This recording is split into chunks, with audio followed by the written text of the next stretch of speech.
আজকে আমি দেখো চিকেন বন রুটি তৈরি করব। এই চিকেন বন রুটিটাকে আজকে আমি কিভাবে তৈরি করব সেটাই তোমরা প্রথম থেকে শেষ পর্যন্ত পুরো ভিডিওটাকে দেখতে থাকো। আজকে এই চিকেন বন রুটিটা আমি কিভাবে তৈরি করব।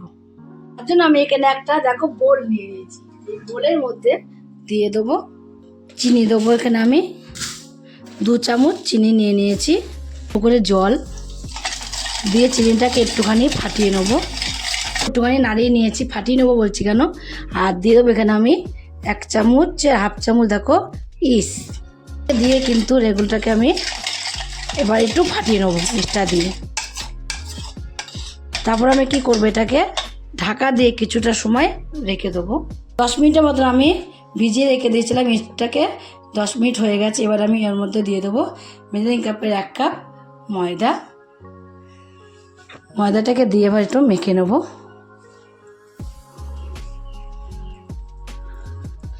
আর ময়দাটাকে কিন্তু এখন কিন্তু 10 মিনিট ভিজে রেখে দিয়েছিলাম, ইস্টটা ভালোভাবে ভিজে গেছে। ভিজে গেলে তারপরে কিন্তু ময়দাটা দিতে হবে। আর ময়দাটা দিয়ে কিন্তু এভাবে একটু মেখে নেব। জল দেবো অল্প অল্প করে, কেন এত শক্ত করে মাখবো না, একটু নরম করে মাখবো। কিন্তু ময়দাটাকে যত নরম করে মাখা হবে তত ভালো হবে। আমি এখানে ময়দা দিয়েছি, তোমরা কিন্তু ময়দার বদলে আটাও নিয়ে নিতে পারো। আধ ঘন্টার জন্য কিন্তু এই ময়দাটাকে আমি রেস্টে রেখে দেবো। যে তার জন্য হাতে একটু সাদা তেল নিয়ে নেব। সাদা তেল নিয়ে উপর দিয়ে দেবো। সাদা তেল উপর দিয়ে তারপরে এইভাবে আমি রেখে দেবো। 5-10 মিনিট রাখলে কিন্তু হবে না, আধ ঘন্টা 1 ঘন্টা এরকমভাবে রেখে দিতে হবে। এমনভাবে ঢাকা দিতে হবে যেন কোনোভাবে হাওয়া বাতাস না বেরিয়ে যায়, সেইভাবে ঢাকা দিতে হবে। ওইদিকে তো আমি ময়দাটাকে মেখে রেখে দিয়েছি। এদিকে দেখো আমি 4 পিস চিকেন নিয়েছি, বোনলেস চিকেন। 4 পিস বোনলেস চিকেনকে আমি একদম ছোট ছোট টুকরো করে কেটে নেব। যত ছোট হবে তত কিন্তু ছোট ছোট টুকরো করে কেটে নিতে হবে। চিকেনটা এখন আমার ছোটো ছোটো করে কিমা করে নেওয়া হয়ে গেছে। দেখো একদমই বোনলেস চিকেন হলে কিন্তু ছোটো ছোটো করে কিমা করে নেওয়া বেশ ভালো হয়। এই বোন রুটির জন্য আমার পুরটাকে এবার রেডি করে নিতে হবে। আমি ওদিকে চিকেনগুলোকে ছোটো ছোটো করে কিমা করতে করতে এদিকে গ্যাসে একটা ফ্রাই প্যান বসিয়ে দিয়েছি। ফ্রাই প্যানে এবার তেল দিয়ে দেবো। যখনই গরম হয়ে যাবে দিয়ে দেবো এর মধ্যে রসুন কুচি, পেঁয়াজ কুচি। রসুন কুচি আর পেঁয়াজ কুচিটাকে একটু আগে ভেজে নেব। যখন একটু রসুন কুচি আর পেঁয়াজ কুচিটা একটু হালকা করে ভাজা হয়ে যাবে তখন এর মধ্যে দিয়ে দেবো আমি অল্প করে একটুখানি আদা কুচি আর একটা কাঁচা লঙ্কা কুচি। এবার একটু নাড়াচাড়া দিয়ে নেব। একটু নাড়াচাড়া দিয়ে নিয়ে এবার এর মধ্যে দিয়ে দেবো আমি চিকেন কিমাটা। যে চিকেনটাকে আমি এখানে দেখো রেখে দিয়েছিলাম, এটাকে পুরোটাই দিয়ে দেবো। কিন্তু একটু নাড়াচাড়া দিয়ে নেবো আগে হালকা করে। তো দেখলে আমি অল্প করে তেল দিলাম। এই পুরটা রান্না করতে কিন্তু বেশি তেল দিতে হবে না, অল্প তেলেই পুরটা একদম রান্না হয়ে যাবে পুরো। মশলা তো দেবই, কিন্তু তার আগে একটু চিকেনগুলোকে একটু ভেজে নেব। দেখো চিকেনগুলো কিন্তু এখন একটু ভেজে নেওয়া হয়েও গেছে।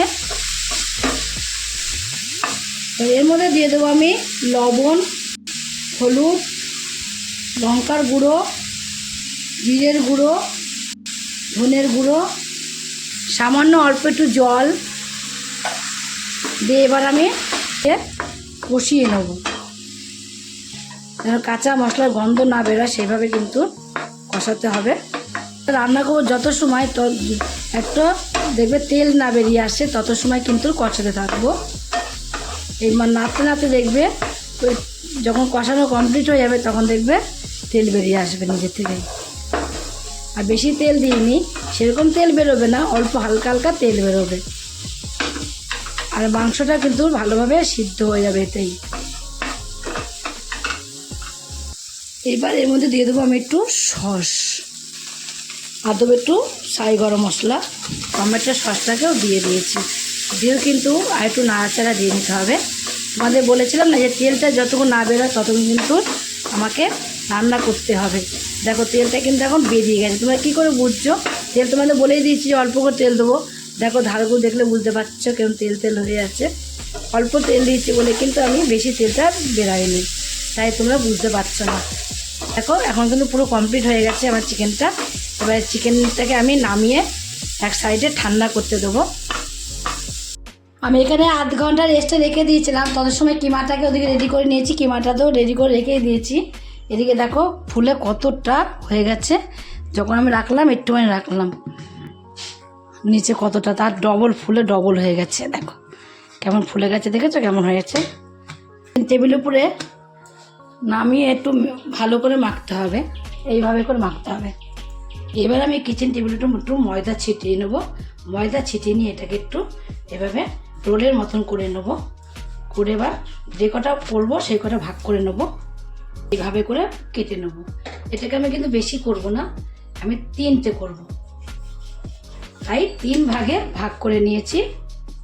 ভাগে ভাগ করে নিয়েছি। এবার আমি একটা এখান থেকে ডো নিয়ে নেবো। এবার ডোটাকে নিয়ে এরকম দিয়ে এরকম দেবো, আবার ঠিক এরকম করে নিয়ে এরকম করে নিয়ে এরকম, এগুলোকে 4-5 বার করে এরকম করে নিতে হবে।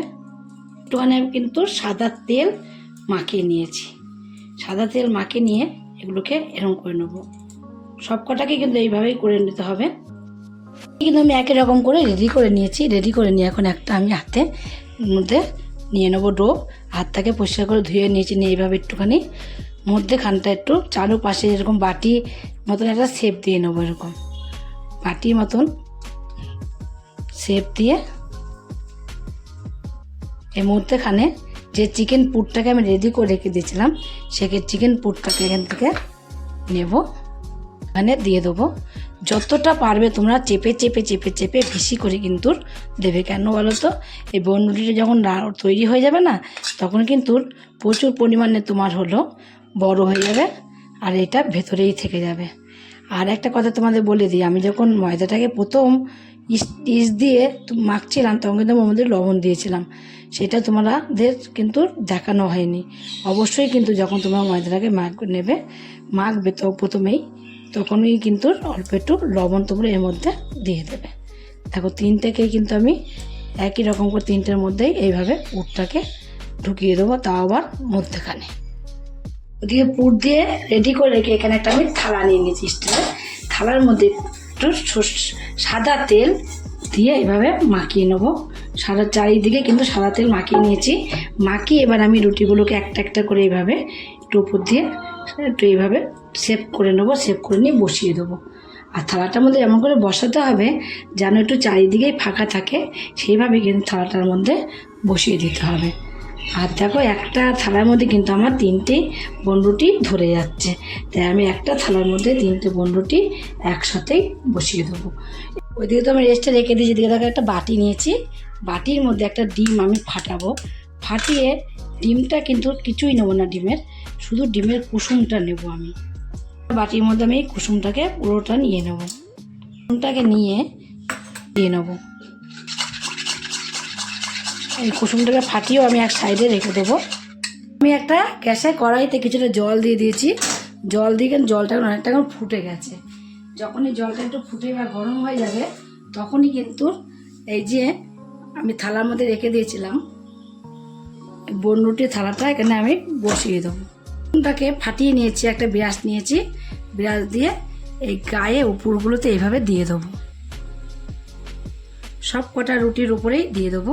একটা উপরটা কালার আসবে, তার জন্য এটা আমি উপর দিয়ে দিয়ে দিচ্ছি। 20 মিনিট ঢাকা দিয়ে রেখে দেবো। এখন দেখো আমি 20 মিনিট বলেছিলাম তোমাদের, 25 মিনিট বসানো ছিল। 25 মিনিট পর আমি ঢাকনাটাকে নামিয়ে দিচ্ছি। নামিয়ে দিয়ে এবার আমি বনরুটিগুলোকেও কিন্তু নামিয়ে দেবো। ফুলে কতটা বড় হয়েছে তোমরা সেটাই দেখো। আমি কোনটো করে দিয়েছিলাম, অল্প ছোট্ট করে দিয়েছিলাম, আর ফুলে গেছে। ফুলে কতটা বড় হয়েছে, একটু ঠান্ডা না হলে তোমাদের দেখাতে পারবো না। কেন বলো তো, প্রচণ্ড গরম আছে, ঠান্ডা হোক তারপর তোমাদের দেখাবো। এখন দেখো আমি তোমাদের অনেকক্ষণ পরেই দেখাচ্ছি, এখন একদম ঠান্ডা হয়ে গেছে। ঠান্ডা হয়ে যাওয়ার পরে তোমাদের দেখাচ্ছি আমি। তেল দিয়েছিলাম বলে খুব সুন্দরভাবে কিন্তু উঠে গেছে। দেখো দেখো ছিঁড়ে গেল এই পাশটা, আর নিচটাও দেখো কত সুন্দর হয়েছে। নিচটা কিন্তু পড়ে যায়নি, এত সুন্দর হয়েছে। আর ওপরটাও তোমরা তো দেখতে পাচ্ছ কত সুন্দর হয়েছে এই রুটিগুলোকে। এই বনরুটি কিন্তু বাড়িতে সহজে করা যায় না, আর এইভাবে টিপসগুলো ঠিকঠাক করে রাখলে কিন্তু বনরুটি বাড়িতে করা যাবে। আর দেখো এই যে আমি তৈরি, দেখো কত সুন্দর ফুলেছে, তাই সেটাই দেখো। তোমরা কিন্তু এইভাবে একদিন চিকেন বনরুটি বাড়িতে তৈরি করে খেয়ে দেখো। আর চিকেন বনরুটি কিন্তু দারুণ লাগবে, ভেতরে যে পুর আছে চিকেনটা কত সুন্দর লাগবে বলো তো। এই চিকেন বনরুটি কিন্তু তোমরা কিনতেও পাবে না। তাই এই চিকেন বনরুটিটাকে তোমরা একদিন বাড়িতে তৈরি করে খেয়ে দেখো। যদি এই রেসিপিটা তোমাদের কাছে ভালো লাগে, তোমরা যদি ফেসবুক থেকে দেখো, ফেসবুকের পেজটি ফলো করে দেবে। যদি ইউটিউব থেকে দেখো, ইউটিউবের চ্যানেলটি সাবস্ক্রাইব করে দেবে। পাশে থাকা বেল আইকনটিটা প্রেস করতে ভুলবে না। চ্যানেল যদি নতুন বন্ধু হয়ে থাকো, সাবস্ক্রাইব করেনি, প্লিজ সাবস্ক্রাইব করে দেবে। সবার আগে তোমাদের কাছে নোটিফিকেশন ঢুকে যাবে। ছোট্ট করে লাইক করো, কমেন্ট করো, অনেক অনেক শেয়ার করো। নমস্কার বন্ধুরা, দেখা হবে আবার পরের রেসিপিতে।